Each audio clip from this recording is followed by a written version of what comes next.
Bom dia, meus amados irmãos, a graça e a paz do nosso bondoso Deus, o amor do nosso Senhor e Salvador Jesus Cristo possa continuar crescendo em nossos corações, em nossas vidas, para que tudo o que façamos, tudo o que falamos, seja para a honra e glória do nosso Deus e, obviamente, para o nosso crescimento e nossa edificação espiritual.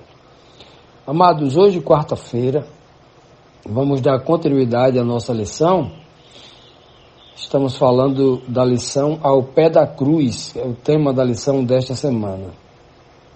Ontem, na terça-feira, nós vimos a última pergunta, quando o verso 29 e 30 do capítulo 19 de João, nós vimos que um soldado embebeceu lá pegou uma esponja, colocou na ponta de uma vara, colocou dentro de um vinagre e deu para Cristo beber, né? E Cristo, ao provar daquele vinagre, sentiu o sabor do vinagre, ele disse aquela palavra: está consumado, e imediatamente inclinou a cabeça e expirou, e morreu, entregou o seu espírito ao Pai, né? Foi isso que nós lemos ontem, né? E meditamos. Hoje, na sétima pergunta, nós temos aqui o seguinte questionamento: que fizeram então os líderes judeus, obviamente com a morte de Cristo, né, lá na cruz do Calvário, preocupados com a lei, preocupados com a letra morta da lei? Vamos refazer aqui a pergunta, né? Preocupados com a letra morta da lei. O que foi que eles fizeram? O versículo 31 diz assim: os judeus, pois, para que no sábado não ficassem os corpos na cruz, visto como era a preparação, era uma sexta-feira à tarde, pois era grande o dia de sábado, veja que aquele sábado era grande, rogaram a Pilatos que se lhes quebrassem as pernas e fossem tirados da cruz, né? Aqui, primeiro vamos entender a parte final do verso.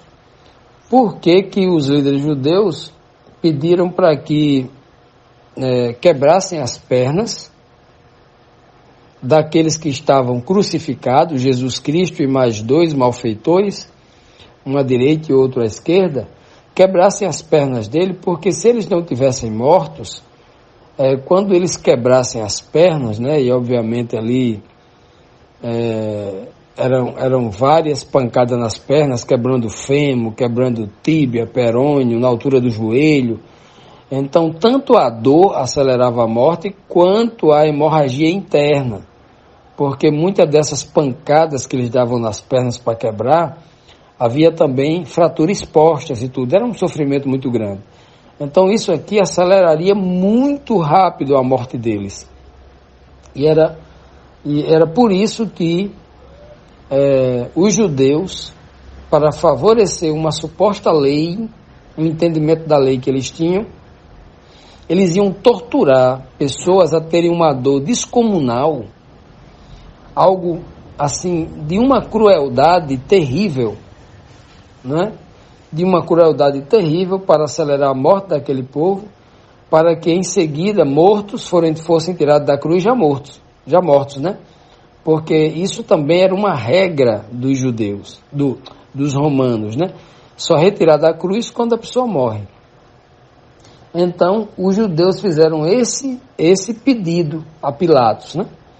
O texto diz aqui ainda, que é muito importante entender esse detalhe, e diz que era grande o dia de sábado. Por que esse termo diz que era grande aquele dia?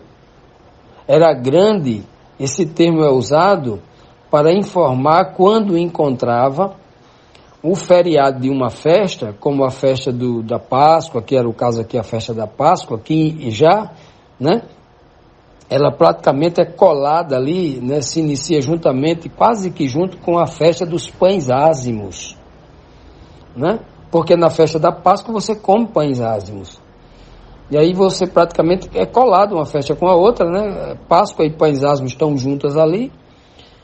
E era um feriado muito importante. Quando o feriado caía na terça, na quarta, na quinta-feira, então esse era um sábado, chamado sábado, porque tudo era sábado, porque um sábado era chamado de feriado, né? Era para os dias de festa, né? Então havia 7 grandes festas em Israel no ano, né? Festa da Páscoa, festa dos Pães Ázimos, festa do Pentecoste, né, das primícias, festa dos tabernáculos, festa das trombetas, festa do Yom Kippur, né, festa de Chanukah, a festa das luzes, né, a reinauguração do templo. Então havia várias festas bíblicas e festas de costume judaico, né? No caso aí, a festa Chanukah, da reinauguração do templo é um costume. Então, quando a Bíblia diz que aquele era um grande sábado, é porque, além de ser o dia da preparação, era uma sexta-feira, ia começar um grande sábado. Por que um grande sábado? Porque o dia seguinte, além de ser o 7º dia, o Shabat, era também um feriado. É igual aqui no Brasil, vamos fazer uma comparação assim muito pequena, né? Uma comparação secular, vamos usar algo secular para tentar explicar aqui o que era pedido como sagrado pelo Senhor ao povo judeu. Imagine que nós vamos comemorar aqui a independência do Brasil, 7 de setembro. Quando o 7 de setembro cai numa terça-feira, por exemplo, não é feriado, aí ninguém trabalha, tal, fechado, tal, o trabalhador não vai trabalhar, ele descansa. Mas quando esse 7 de setembro cai num dia de domingo, né, que no costume aqui ocidental, principalmente num país assim católico, que observa o domingo, então aquele feriado caiu num domingo, que já é descanso, que já é um feriado comum, já é o descanso do trabalhador secular, conforme a legislação do país, ok?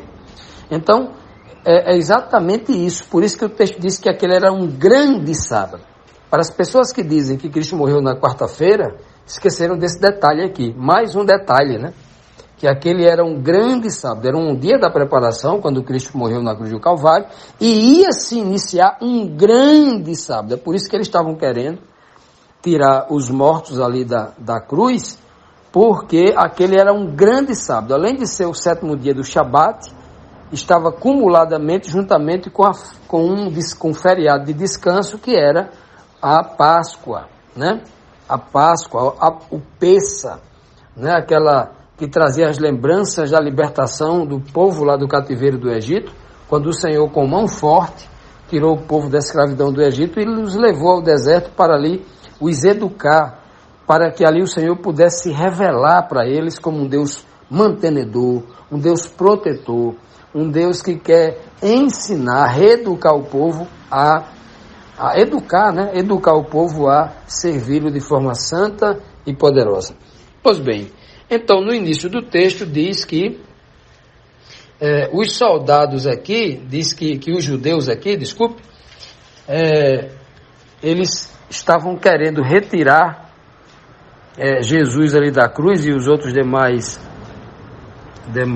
presos, né, salteadores, malfeitores, por causa da lei, porque no sábado não ficasse ali os corpos na cruz, visto que era o dia da preparação.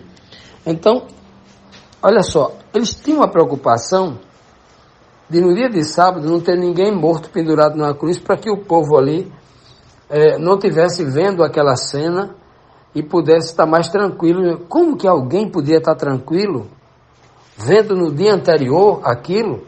Como que eles poderiam? Eram sujeitos que viviam de aparência, igual a religião de hoje, né? Vive de aparência. Não, a gente mata o inocente, a nossa consciência não fica tranquila, mas a gente vive de aparência, a gente se faz que está feliz, a gente se faz que está guardando o mandamento de Deus, né? Vamos guardar o santo sábado de Deus, mas aquele negócio, o mandamento não matarás, para a gente não adianta não. Então a gente vamos viver de aparência, né? É igual a igreja de hoje. as pessoas que professam ser cristãs, as denominações que só levam o nome de Cristo, mas que estão agindo com essa mesma hipocrisia com que os judeus, a liderança judaica daquela época, agia. Como é que eu mato alguém inocente que não tem culpa nenhuma e agora, por causa de um mandamento de Deus, eu vou escolher um mandamento para guardar e outros eu vou odiar? Quer dizer que o mandamento de amar o próximo como a mim mesmo, se eu não amo o próximo como a mim mesmo, como diz o apóstolo João na sua primeira carta, como é que eu posso amar a Deus que eu não vejo? Como é que você vai guardar o mandamento por amor a Deus se você já transgrediu o mandamento porque está cheio de ódio pelo próximo? Então, assim, veja que a incoerência, né? A incongruência das crenças doutrinárias dessa liderança religiosa realmente mostra que eles faziam coisas sem sentido. Como a igreja de hoje, né? Prega tanto amor, olha, você tem que ser santo, você tem que ser fiel, você tem que trazer o dízimo para a igreja, para manter o pastor, porque ele é ungido de Deus, e você tem que manter a obra de Deus, tem que ter amor pela obra, vocês têm que ter amor pela obra, tem que sacrificar, tem que trazer o dízimo, tem que trazer a oferta para a igreja e tal. Ora, eles pregam isso para o povo, mas a pergunta é, cadê o amor dele pela obra? Né? Ora, cadê a fortuna que eles recebem, né? Os milhões que a igreja deles recebe de dízimo e de oferta? Cadê o amor dele pela viúva? Que lá na igreja dele, qual é a igreja que não tem viúva? Qual é a igreja grande hoje que não tem um pobre que mora no subúrbio, que está com dificuldade de comprar a cesta básica, de pagar o aluguel, né? De pagar a luz, a água, está ameaçado de ser cortado? E que esses pastores, esses líderes religiosos que vivem de aparência, de falsas pregações, preso a determinadas letras mortas, outras eles rejeitam. Por que eles não obedecem o mandamento que o dízimo é para atender, o dízimo é para atender também a viúva, o órfão e o estrangeiro, né? Eu estou citando aqui apenas um dos exemplos, porque os outros exemplos, você como pessoa racional, como cristão racional, que procura servir a Deus não com a carne, mas com o espírito racional, como diz o apóstolo Paulo em Romanos 12:1, você analisa tudo aí, o que é que está em desarmonia com o que a Bíblia ensina, né? Para que você não seja cúmplice, não participe desses erros e nem promova determinadas obras que não vão glorificar a Deus, pelo contrário, é contra o reino de Deus e a favor do reino dos homens. Continuando, amados, vamos aqui para a 8ª pergunta, que nos traz aqui mais um questionamento importante, né? A pergunta 8, que diz assim: ao atender o pedido dos líderes judeus, que encontrou os soldados? O texto diz aqui, do capítulo 19, versículo 32 e 33, diz assim: foram, pois, os soldados e, na verdade, quebraram as pernas ao primeiro e ao outro, que como ele fora crucificado. Mas, vindo a Jesus e vendo-o já morto, não lhe quebraram as pernas. Então, o que os soldados romanos encontraram quando chegaram ali é que ao primeiro, que estava do lado direito, que estava vivo, e ao segundo, que estava do lado esquerdo de Jesus Cristo, que também estava vivo, eles quebraram as pernas desses dois salteadores, né? Não, melhor, um era ex-salteador porque havia se arrependido e Cristo, antes de morrer, havia dado para ele a certeza da salvação mediante a sua fé, que foi testada ali, mesmo numa cruz, pendurado numa cruz, cheio de dores, né? Ele encontrou, o espírito dele foi forte mais do que a dor, ao ponto de confessar sua dificuldade e pedir ajuda, né? Pedir ali a salvação ao Salvador que estava do seu lado também morrendo. E aí ele pede isso e ele recebe. Veja que mesmo depois dele receber essa certeza da salvação, ainda tem que passar por esse terrível sofrimento, né? Cristo, aí eles chegam, né? Quebram as pernas, era algo terrível, né? Eu li determinada vez um documento mostrando a dor terrível que isso poderia ser de alguém que foi pendurado numa cruz e todo cortado, porque primeiro se espancava muito alguém, né? Com chicotes, cortava a pele, ficava toda retalhada de cortes profundos, né? Chicotes com chicotes de cordas de couro, e nas pontas tinha pontas de prego, pontas de ferro, pontas de osso, e aquilo dilacerava a pele do homem, né? E quando ele era colocado na cruz, naquela posição, os pregos atravessando ali a mão ou o punho da pessoa, o peso do corpo todinho, ele já não tinha força, porque as mãos colocadas para cima durante muito tempo, ele perde a força da mão, e então o peso do corpo todinho, lançando para frente, lançando o corpo para frente, isso daria muita dificuldade, né? Muita dificuldade para que eles pudessem, inclusive, respirar. Então era muita dor, era muito sofrimento. Agora imagine já com esse sofrimento todo, a pessoa estava ali realmente ali já nas últimas, né? Nas últimas, pedindo a morte, querendo morrer ali, já nos últimos, aí tem aquela dor terrível, a dor terrível, né? De ter um osso sendo quebrado, né? Não era um osso, eram vários ossos, porque eram vários golpes dados na altura do joelho, da canela, da coxa, né? Não era só de um lado, era dos dois lados, quebravam as pernas todas, né? E aí era muito sofrimento. Então eles fizeram isso com os dois, mas quando chegou a vez de Cristo, que eles olharam, ia quebrar suas pernas para tirar dali, eles viram que Jesus já estava morto, e aí não quebraram os seus ossos, porque a profecia já dizia isso, né? Já havia uma previsão profética mostrando que ele não seria quebrado os seus ossos. Isso foram o que os soldados romanos já viram, né? Encontraram ali. Cristo morre primeiro do que os dois malfeitores, e aí, diante desta conclusão, eles não quebraram as pernas de Cristo, né? Não quebraram as pernas. Por quê? Porque a questão dos ossos é muito importante. Por que a pele exterior que as pessoas viam, esta pele de Cristo foi completamente dilacerada? Porque ele foi muito espancado, né? Foi muito cortado. Foram espancados 2 vezes, né? Com várias chicotadas. Então ele estava com o corpo muito dilacerado. Ele havia tomado muitas tapas e bofetes no rosto, na face. Havia tomado algumas pauladas de cana, né, de bambu na cabeça. Algumas pauladas foram dadas na cabeça dele, de Cristo. E também, além da coroa de espinho, né, na cabeça, que também havia ali inchado a cabeça e descido muito sangue, né, porque os espinhos eram terríveis, que fizeram ali com Cristo. Então ele estava muito machucado, mas era tudo exterior, era a pele, era a aparência, né? Era a aparência dele que estava, a pele exterior havia machucado tudo, mas o interior não, que é a parte do osso, a estrutura do corpo. E aí nós temos aí a coisa da figura interior, também mais uma tipologia.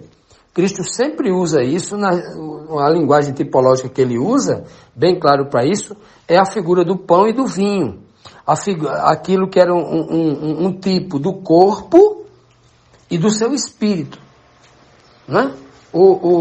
Esse é o meu corpo que é dado por vós, esse vinho é o meu sangue. Sangue é uma tipologia do espírito, está por dentro. Então a carne que está por fora é aparente, você vê a pele, a carne das pessoas.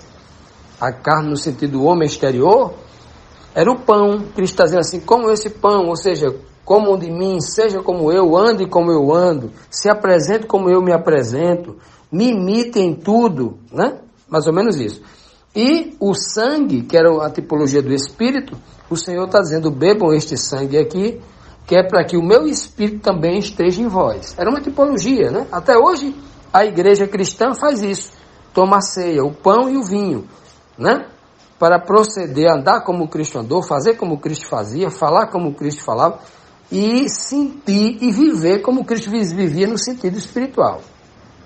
Então, quando eles não encontram os ossos, né, eles não quebram os ossos de Cristo, que é a estrutura do homem interior, e o homem interior de Cristo, a sua estrutura era 100% espiritual, era alguém que não pecou, estava sendo conduzido 24 horas pelo poder do Espírito de Deus nele, né? Então Cristo ali, essa estrutura, ela não podia ser quebrada, não podia ser avariada, né? Não que Deus não pudesse ressuscitar se eles tivessem quebrado cada ossozinho do corpo de Cristo. O Senhor refaria tudo, sem problema algum, mas ali era para se cumprir uma tipologia que a estrutura do homem não é a carne. A estrutura do homem do reino de Deus, o homem espiritual, é o espírito. Então essa estrutura que mantém o homem de pé não é a carne, porque a carne ela pende para a morte.